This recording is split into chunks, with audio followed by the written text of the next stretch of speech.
Hello बच्चों, चलिए प्रश्न देखते हैं। मनुष्य के मादा जनन तंत्र का नामांकित चित्रों की सहायता से वर्णन कीजिए।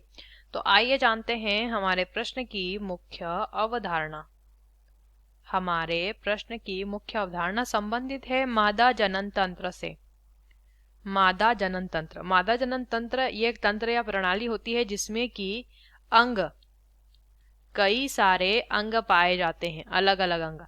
ये सभी अंग मिलकर इस जनन तंत्र का निर्माण करते हैं और जिसके द्वारा क्या होता है, इस तंत्र के द्वारा मानव की मादा में प्रजनन की प्रक्रिया संपन्न कराई जाती है। प्रजनन की प्रक्रिया संपन्न कराई जाती है। तो आइए देखते हैं इसका चित्र।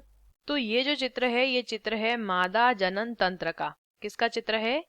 मादा जनन तंत्र का ये चित्र है। अब इस चित्र में जो नीचे का भाग दिख रहा है आपको, ये इस भाग को कहा जाता है योनि। ठीक है, योनि से ऊपर अगर जाते हैं, इस तरीके का ये जो भाग है इसे कहा जाता है गर्भाशय ग्रीवा। गर्भाशय ग्रीवा इसे बोला जाता है। ठीक है, गर्भाशय ग्रीवा की के ऊपर की ओर ये जो भाग होता है इसे कहते हैं गर्भाशय। इसे कहते हैं गर्भाशय। ठीक है, और यहाँ पे ये जो संरचना होती है ये इसे कहते हैं अंडाशय। इसे अंडाशय कहते हैं। ठीक है, और इस तरफ ये जो स्थित है ये भी क्या है? ये भी अंडाशय है।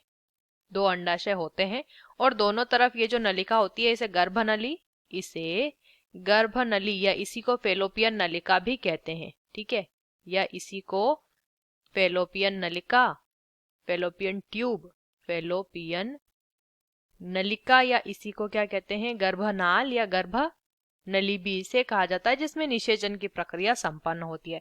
तो कुछ इस तरीके का जो चित्र हमारा होता है, किसका होता है? हमारा होता है मादा जनन तंत्र का। इसमें एक भाग और होता है, ये जो इस प्रकार की संरचना आपको दिख रही होगी, ये इस प्रकार की, ये जो बाल हैं इस तरीके से उंगली नुमा संरचना है, इस तरफ भी आप देख सकते हैं। इन्हें कहते हैं झालर या फिमरी।